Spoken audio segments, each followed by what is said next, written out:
Ma min ayyamin, tidak akan ditemukan bilangan hari dalam perjalanan setahun. Al-amalu salihu fihinna, saat setiap amal soleh yang dikerjakan di hari-hari itu, ahabbu ilallahi, maka naik statusnya menjadi dicintai oleh Allah Subhanahu wa taala. Jadi kalau kita beramal soleh di hari-hari ini, ya, di hari-hari ini, itu setiap amal soleh kita akan naik statusnya dicintai oleh Allah Subhanahu wa taala. Jadi tidak hanya malam pertama, ketiga, kelima, tidak. Malam pertamanya istimewa, siang pertamanya istimewa, malam keduanya istimewa, sampai dengan ke-10-nya plus fajar di waktu hari ke-10-nya.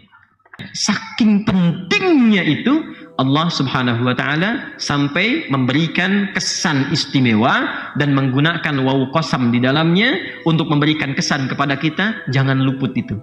Berikan perhatian serius karena hari-hari itu belum tentu ditemu.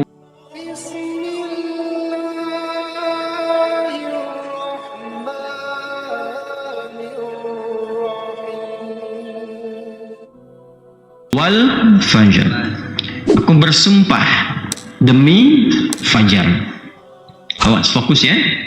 Aku bersumpah demi fajar. Nanti ada yang malam, wal laili idza yaghsha. Nanti ada yang duha, wad duha, ya kan? Ada yang subuh, ada was subhi idza tanaffas di surah At-Takwir, kan? Ayat ke-18. Nanti ada beberapa sumpah-sumpah terkait dengan waktu. Ada yang waktu umum. Surah ke-103 itu wal asr, wal asr innal insana lafi khusr. Nah, sekarang kita kembali wal fajr walayalin ashr. Ketika wawu qasamnya disambungkan kepada fajar, aku bersumpah demi waktu fajar. Fajar apa yang dimaksudkan di situ? Saya ulang ya. Fajar apa yang dimaksudkan di ayat itu? Karena ada juga fajar yang lain yang disebutkan terkait dengan penunaian waktu sholat, dan itu istimewa. Kita lihat Quran surah ke-17 Al-Isra di ayat 78. Aqimis salata liduluki syamsi ila ghasaqil laili wa qur'anal fajr. Inna qur'anal fajri kana mashhuda. Di situ ada fajar juga. Ya. Nah, fajar yang dimaksudkan di surah Al-Isra itu fajar yang selalu kita dapati dalam setiap kesempatan subuh. Penanda waktu sholat 2 rakaat itu. Itu yang dimaksudkan. Tapi yang disumpah, yang di surah 89, yang pembukanya itu, maka yang menarik ada komentar ulama di sini. Ketika fajar itu lalu diteruskan dengan walayalin asyr, dan aku bersumpah pula, kata Allah, demi bilangan malam-malam yang 10 itu. Maka ada kemudian malam masuk sampai ke 10 malam plus fajarnya. Fajar yang ke-10 itu. Jadi ada perjalanan waktu dari malam pertama, malam kedua, malam ketiga, sampai malam ke-10, dan pas masuk fajarnya yang ke-10 itu pun istimewa. Jadi siangnya istimewa, malamnya istimewa, siangnya istimewa, malamnya istimewa, sampai ke malam ke-10-nya sangat istimewa, fajarnya beda dengan fajar biasa. Jelas? Nah, sekarang kita ingin cari. Karena kalau waktu Ramadan kan rata-rata nyari malam ganjil kan? Ya kan? Ganjil genapnya kan di Jakarta tuh. Ya kan? Ya, tapi pencarian ganjilnya sampai ke masjid ya. Di 10 hari terakhir Ramadan itu kan? Tapi kalau yang ini, ganjil genap berlaku semua. Ayat 3-nya, wasyaf'i wal watr. Jadi tidak hanya malam pertama, ketiga, kelima, tidak. Malam pertamanya istimewa, siang pertamanya istimewa, malam keduanya istimewa, sampai dengan ke-10-nya plus fajar di waktu hari ke-10-nya. Maka yang dimaksudkan apa? Karena ini bukan Ramadan maksudnya. Bukan Ramadan. Maka ditafsirlah langsung oleh Nabi SAW. Ditangkap kalimat Nabi itu oleh beberapa sahabat. Di antara yang menangkap kalimat Nabi ini adalah sahabat junior, masih belia usianya. Ya, Nabi SAW meninggal itu usianya masih rentang antara 13-15 tahun, tapi sangat luar biasa. Hafal 2000 hadis. Di antara sekian hadis yang beliau hafal itu adalah hadis tentang keutamaan yang 10 ini. Maka disampaikanlah oleh beliau namanya Abdullah, anaknya paman Nabi Abbas radhiyallahu taala anhu, maka dikenal dengan Abdullah Ibnu Abbas radhiyallahu taala anhuma, disingkat dengan Ibnu Abbas. Ini bagian pertama. An Ibnu Abbas radhiyallahu taala anhuma qala Rasulullah sallallahu alaihi wasallam. Satu kali Rasulullah sallallahu alaihi wasallam pernah bersabda. Perhatikan kalimatnya. Ma min ayyamin al-amalu salihu fihinna ahabbu ila Allahi min hadhil ayyamil ashri. Ayat Dzulhijjah, dalam kurung nanti tafsir hadisnya Dzulhijjah. Ma min ayyamin, tidak akan ditemukan bilangan hari dalam perjalanan setahun. Al-amalu salihu fihinna, saat setiap amal soleh yang dikerjakan di hari-hari itu, ahabbu ilallahi, maka naik statusnya menjadi dicintai oleh Allah Subhanahu wa taala. Jadi kalau kita beramal soleh di hari-hari ini, di hari-hari ini, itu setiap amal soleh kita akan naik statusnya dicintai oleh Allah Subhanahu wa taala. Di amal lain belum tentu. Ramadan, Anda sholat, Anda puasa. Puasa Anda benar, sholat Anda benar, Anda dapat pahala. Diberikan pahalanya berkali-kali lipat, tapi belum tentu amalannya langsung punya nilai dicintai oleh Allah Subhanahu wa taala. Jelas? Jadi masing-masing punya keutamaannya. Teruskan. Min hadhil ayyamil ashri.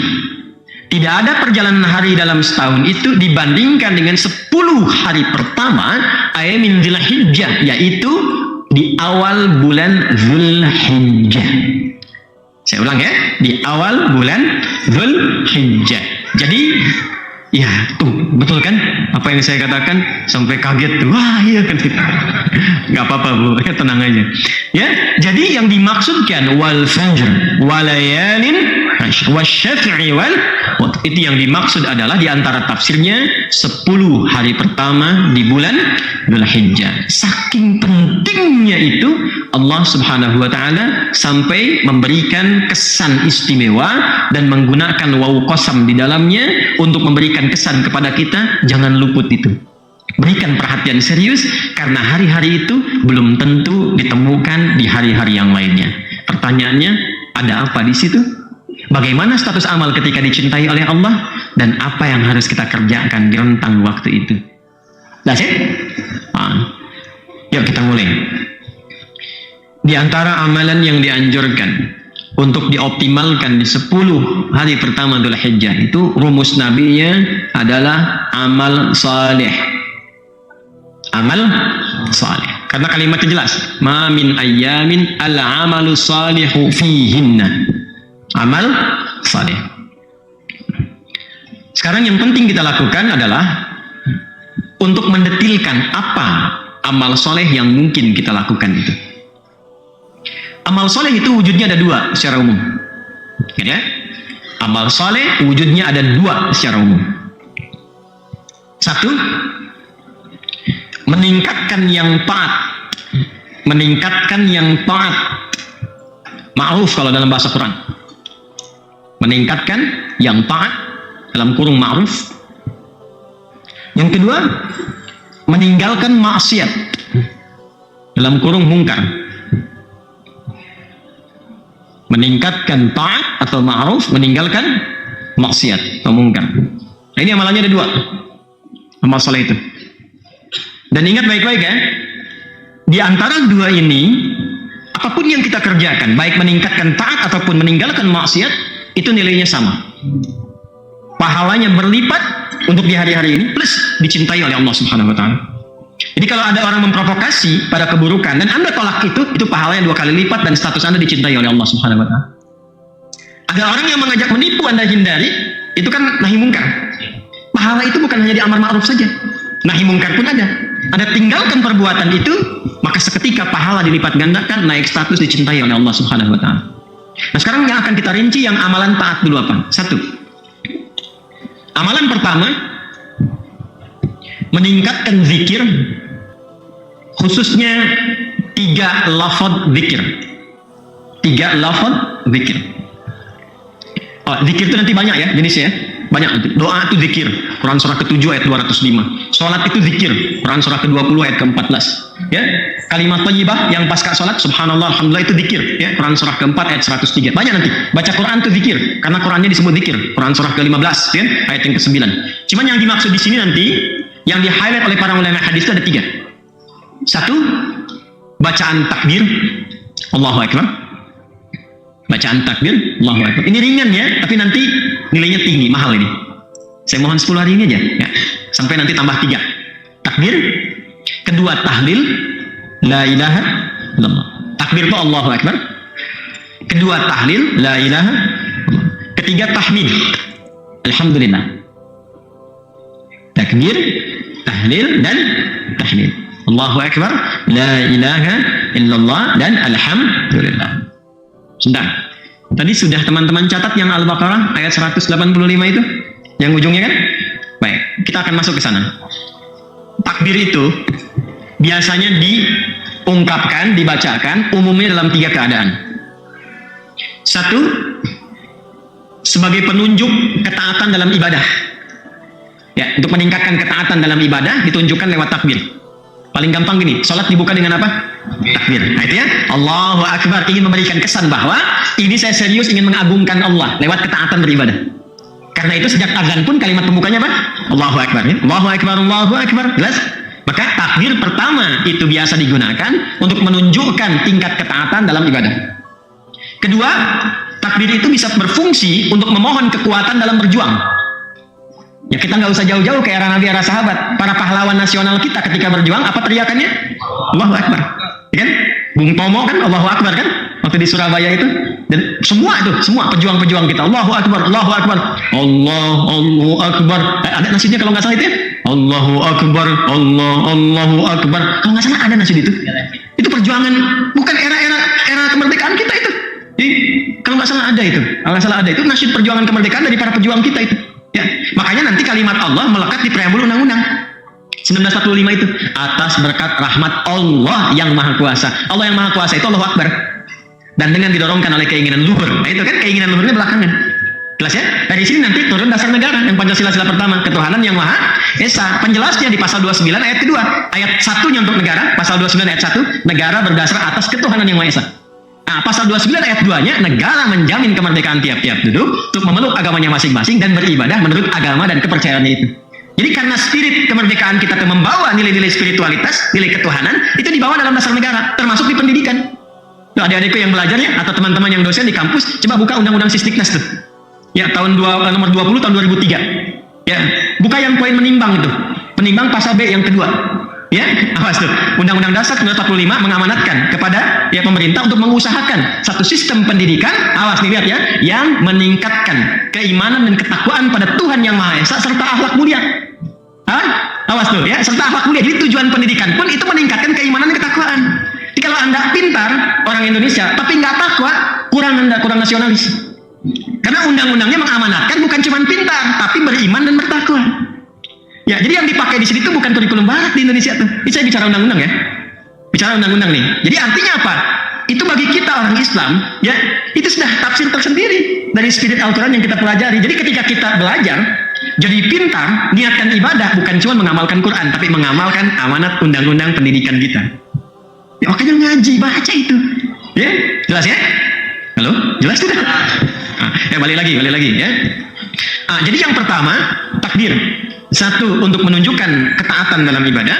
Yang kedua, penanda ya pemohonan kekuatan dalam berjuang. Yang ketiga, takbir bisa digunakan untuk mensyukuri nikmat yang Allah berikan. Tanda syukurnya bisa lewat takbir, bukan hanya hamdalah. Ya, bukan hanya hamdalah, tapi kita ungkapkan lewat takbir untuk menunjukkan keagungan Allah yang menitipkan atau menganugerahkan nikmat itu kepada kita. Biasanya kan gini, kalau sudah kita merasakan sesuatu, pemberian yang tinggi, kita menyanjung orang yang memberikan. Ada orang dikasih hadiah misalnya, Masya Allah Ustaz itu begini, Masya Allah orang itu begini, kan disanjung kan? Cara menyanjung Allah itu dengan mengagungkannya. Ketika Allah memberikan sesuatu yang tinggi kepada kita, maka kita bertanya bagaimana cara menyanjungmu ya Allah? Maka agungkan ia.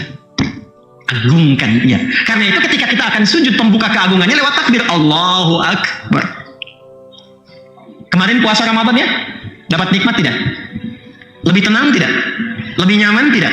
Lebih enak tidak? Itu semua nikmat kan? Kita harus syukuri ya. Bagaimana cara mensyukurinya? Turun ayat. Walitukabbirullaha ala ma hadakum wa la'allakum tashkurun. Al-Baqarah 185. Puncak kasih yang Allah berikan kepada hambanya adalah mencintainya dan menggugurkan semua dosanya. Itulah alasan kenapa kita banyak bertakbir, karena kita sedang diberikan satu anugerah yang besar yang tidak diberikan di hari-hari lainnya. Cinta Allah Subhanahu wa Ta'ala. Itu dalilnya kenapa kita memperbanyak takbir. Kapan dimulai takbir? Nah, ini yang harus kita biasakan. Kebanyakan mulainya itu ketika masuk hari ke-10. Yo, betul kan? Ya kan? Ketika mau sholat mulai kan? Allahu Akbar, Allahu Akbar. Atau minimal pindah maghrib kan? Masuk hari H untuk hari raya, pada maghrib baru takbir kan? Ternyata sahabat dulu tidak begitu. Khusus untuk yang 10 hari Dzulhijjah, kapan dimulai takbirnya? Yuk kita lihat. Sahih Al-Bukhari. Nomor hadis 969. Saya bacakan ya. Tadi saya katakan subtopik yang ke-11 kan? Bismillahirrahmanirrahim. Subtopik yang ke-11. Qala babu fadlil amali fi ayyami tasyriqi. Bab tentang keutamaan amalan di hari-hari tasyrik. Ini sudah masuk ke 11, 12, 13 kan? Menariknya babnya tentang keutamaan hari tasyrik, tapi diulasnya sejak masuk di hari pertamanya sampai ke 13. Makanya saya tadi katakan di awal 10 plus 3 kan? Dan kita baru mulai 10-nya kan? Nah, yuk kita baca. Wa qala Ibnu Abbas, dan Ibnu Abbas radhiyallahu taala anhuma menyampaikan firman Allah Subhanahu wa taala, a'udzubillahi minasyaitonir rajim, terkait hari tasyrik. Wadhkurullaha fi ayyamin ma'dudat. Al-Baqarah ayat 203. Ayyamul 'ashri wal ayyamul ma'dudat ayyamut tasyrik. Ketika disebutkan Ibnu Abbas radhiyallahu taala anhuma mengutip tentang keutamaan hari tasyrik, dalilnya Al-Baqarah ayat 203 seperti tadi saya bacakan, lalu Al-Imam Al-Bukhari merinci di bawahnya. Perhatikan. Ayyamul 'ashri wal ayyamul ma'dudat ayyamut tasyrik. Perhatikan. Ini menunjukkan tentang keutamaan 10 hari pertama di bulan Dzulhijjah plus 3 hari di hari tasyriknya. Lalu apa respon sahabat? Utamanya ketika mengetahui keutamaan ini, teruskan. Ini kita baru masuk ke judul loh. Ya. Wa kana Ibnu Umar wa Abu Hurairah radhiyallahu taala anhuma. Dan adalah kebiasaan Ibnu Umar. Yang dimaksud Ibnu Umar di sini anaknya Umar bin Khattab radhiyallahu taala anhu. Namanya Abdullah. Ada 3 Abdullah yang viral. Abdullah anaknya Abbas radhiyallahu taala anhuma, Abdullah anaknya Umar bin Khattab radhiyallahu taala anhuma, dan Abdullah anaknya Amr bin As. 3. Abdullah anak Abbas, anak Umar, anak Amr. Jelas ya? Dan 3-3-nya luar biasa. Istimewa tuh. 3-3-nya istimewa. Nanti lain waktu kalau nyampe disebutkan, kita bahas kemudian sirahnya. Dan adalah kebiasaan Ibnu Umar radhiyallahu taala anhuma dan Abu Hurairah. Abu Hurairah nama aslinya Abdurrahman bin Sakhar. Apa kebiasaan beliau itu ketika masuk kepada awal-awal bulan Dzulhijjah? Ini bukan langsung masuk tanggal 11, 12, 13. Dari sejak awal. Wa kana Ibnu Umar, adalah kebiasaan Ibnu Umar radhiyallahu taala anhuma wa Abu Hurairah radhiyallahu taala anhu, yakhrujani ila as-suqi fi ayyamil 'ashri. Tolong catat. Mereka bahkan sudah mulai keluar masuk pasar-pasar sejak mulai pertama Dzulhijjah. Hari 1. Hari pertama sudah mulai keluar pasar-pasar. Apa yang dilakukan? Yukabbirani wa yukabbiran nas. Mereka mulai bertakbir dan mengisyaratkan, membimbing ya orang-orang yang ada di pasar itu supaya tahu itu awal untuk bertakbir. Jadi takbir itu dimulainya ya, disunnahkannya bukan sejak masuk hari ke-10. Ini hari pertama perbanyak takbir. Sebab Allah memberikan cintanya itu bukan sejak hari ke-10. Sejak hari pertama cinta Allah sudah diturunkan. Maka cara mensyukurinya takbir kita. Allahu Akbar, Allahu Akbar, Allahu Akbar. Nah, yang punya rumah makan, kan? Yang punya di mall-mall, punya kios-kios, boleh sejak hari pertama tuh pasang takbirnya. Kalau capek ganti pakai kaset rekam. Allahu Akbar, Allahu Akbar, Allahu Akbar. Pak, belum kurban. Iya, kurban kan dicari dari ke-10. Yang aku cari sekarang cintanya Allah. Itu. Apa dalilnya? Al-Bukhari, topik ke-13, subtopik yang ke-11. Ya, sebelah kanan paling atas paragraf yang kedua. Itu. Lah ya. Ini belum banyak diketahui kan? Tahunya kan hari ke-10 aja, sampai hari ke-13. Mulai. Ya, biasakan oleh kita takbir ke rumah, takbir di kantor, takbir Allahu Akbar, Allahu Akbar. Tapi bukan cuma di lisan. Diungkapkan itu supaya sampai ke hati. Ya, jadi manfaat zikir itu ingatnya sampai ke hati. Kalau sudah sampai ke hati, terasa nanti cahaya iman itu. Karena iman itu puncaknya di hati. Ya, pusat iman itu di hati. Innamal mu'minuna alladzina idza dzukirallahu wajilat qulubuhum, bukan ru'usuhum, bukan lisanuhum, tapi wajilat qulubuhum. Nah, wajilat qulubuhum itu latihannya lewat lisan. Jelas ya? jadi ini yang ingin saya katakan pertama kali, fi ayyamil 'ashri yukabbirani wa yukabbirun nasu dan orang-orang ikut bertakbir. Jadi begitu mereka berdua bertakbir, tahu, oh ini mah sahabat Nabi, ini mewarisi ilmu Nabi, pasti ini dapat petunjuk dari Nabi. Wa yukabbirun nasu, begitu beliau berdua bertakbir, maka orang-orang ikut bertakbir. Masya Allah. Jangan malu itu. Jangan malu, masa beribadah malu? Undang-undang menjamin, pasal 29 ayat 2. Ya, dan nggak akan ditangkap polisi. Ya, polisi kalau bisa ikut takbir, TNI ikut takbir, yang muslim-muslim. Ya kan, kita ikut takbir di sunnah. Ya kan? Ya sesuai dengan tempatnya, bukan lagi upacara, hormat, Allahu Akbar ya. Disiplin kena. Jelas ya? Nah, pada tempatnya secara proporsional. Tapi ungkapkan ekspresi syukur kita atas cinta Allah yang diberikan itu dengan rasa bangga, bukan dengan rasa malu. Ya, makanya akhwat tuh berjilbab jangan malu, jilbab. Negara melindungi, ya kan? Kemudian juga Quran memberikan apresiasi dan tinggi di hadapan Allah. Antum jangan malu, takbir kita. Jelas ya? Halo, jelas? Alhamdulillah. Ya, sejak kita mulai ini. Dan apa yang paling menarik? Wa yukabbirun nasu bi takbirihima. Maka orang-orang pun ikut takbir karena takbir keduanya. Wa kabbara Muhammad bin Ali khalfan nafilati. Masya Allah. Dan Muhammad bin Ali itu selalu mulai takbir setelah menunaikan nafilah. Ini sejak hari pertama itu. Kalau sudah salat fardu, salat sunnah sendiri bertakbir. Takbir Allahu Akbar, Allahu Akbar, Allahu Akbar. Nah, itu sudah dimulai itu, ya. Hari-hari pertama kita mulai banyak bertakbir, silahkan masuk kendaraan. Ini pulang sini nih, ya. Daripada komen yang nggak jelas tuh, isi takbir. Halo, ya? Isi takbir jalan, Allahu Akbar, Allahu Akbar. Cilok Pak, Allahu Akbar. Alhamdulillah, jelas ya. Masya Allah. Nah, jadi ini amalannya ada, dalilnya ada. Agak cepat. Kita minta 5 menit lagi apa? 5 menit ya? Mudah-mudahan sampai. Lebih alhamdulillah. Lalu selain takbir apa kurikulumnya? 1, saya cepat. Tingkatkan amalan fardu melalui peningkatan amalan sunnah. Tingkatkan amalan fardu melalui peningkatan amalan sunnah. Salat ada yang fardu? Berapa rakaat? 17 rakaat. Berapa waktu? 5 ya. Nah, nanti setelah salat fardu itu tingkatkan zikir yang tadi itu, takbirnya, tahlilnya, tahmidnya, ya. Yang subhanallah, alhamdulillah, Allahu akbar tambah dengan tahlil la ilaha illallah, ya. Tambah dengan la ilaha illallah. Jelas? Baik.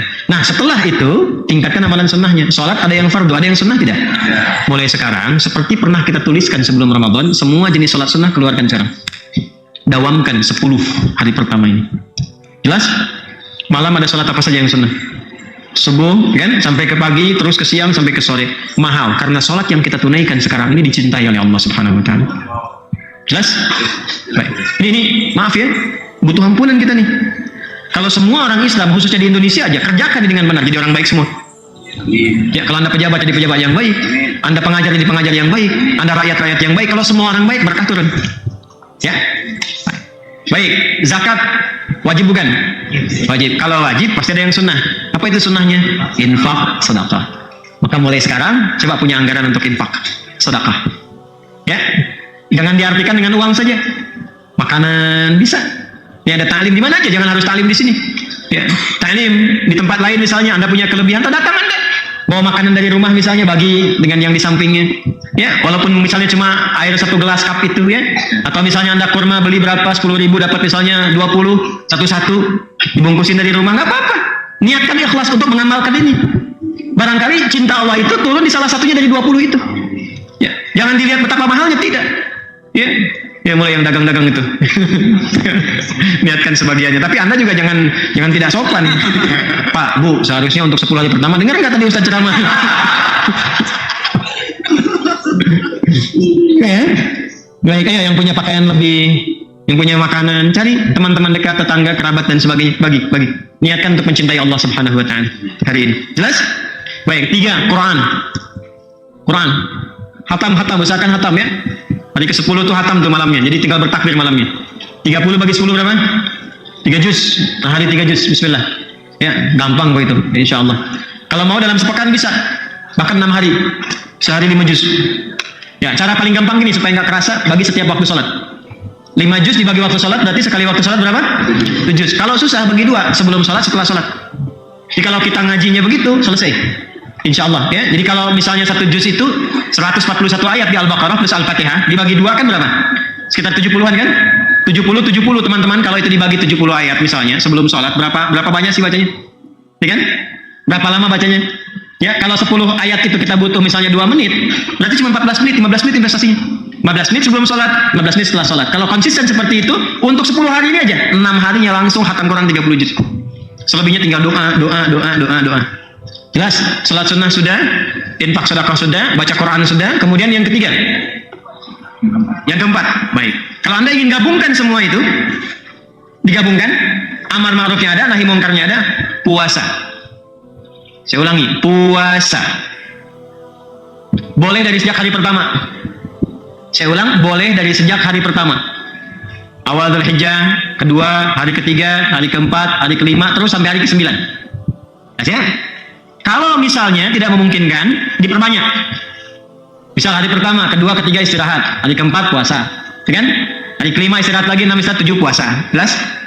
Kalau tidak memungkinkan juga, maka yang hari-hari terakhir, hari 9 Dzulhijjah. Ya, 9 Dzulhijjah dikenal dengan puasa bersamaan dengan hari Arafah. Jelas? Hari ke-9 Dzulhijjah. Kalau ingin pengantarnya dari tarbiyah, dari 8 dia boleh. Ya, misalnya saya agak berat kalau dari hari 1, maka silahkan incar yang 8 dan 9. 1 sampai 7 kita penyesuaian dulu. Penyesuaian. Kalau mampu dilakukan, apa yang didapatkan? Siyamu yaumi Arafata. Ingat, yukaffiru sanatal madiyah wal baqiyah. Puasa yang benar ditunaikan di momen Arafah itu, hari Arafah itu, maka berpotensi menggugurkan dosa setahun berlalu. Dan perhatikan cara menerjemahkannya. Awas, jangan salah menerjemahkan. Mengampuni dosa setahun berlalu dan menjaga tidak berbuat dosa setahun yang akan datang. Awas ya. Awas, hati-hati, karena jangan salah paham. Mengampuni setahun yang lalu dan setahun yang akan datang, lalu salah paham. Udah diampuni nih setahun yang datang, udah puasa. Udah deh, ikut tali malam Jumat, apa jamaah itu diambil kan? Itu HP orang, setahun udah investasi. Salah. Karena ciri diterima puasanya adalah dengan dia bertobat di situ diampuni dosa yang sebelumnya. Dan dengan dia bertobat dijaga tidak berbuat salah di setahun berikutnya. Terjaga perbuatan dia, itu maksudnya. Jelas? Baik, amalan selanjutnya nanti kurban. Amalan selanjutnya apa? Kurban. Jadi kalau ada anggaran silahkan disiapkan untuk kurban, ya kan? Tinggal nanti puncaknya saat menyembelih itu sambil kita bertakbir setelah sholat Id dan seterusnya. Pelajaran tentang itu insya Allah kita akan sempurnakan di pekan depan. Ya, pekan depan nanti khusus kita bahas tentang cara menjalani puasa Arafah. Ya, dan puasa-puasa yang kita jalani sekarang. Karena harus ikut ke sini skenarionya. Bukan puasa biasa. Halo? Ya, jadi bukan puasa cuma nahan lapar dan haus. Beda, ini beda dengan Ramadan. Beda dengan Senin Kamis. Puasa yang kita lakukan hasilnya harus ini, mahabbatullah. Sifat birrun itu yang harus diraih. Bagaimana cara menjalaninya? Nanti pekan depan. Pekan depan ya, insya Allah kita bahas. Insya Allah ya. Plus juga dengan kaidah kurban.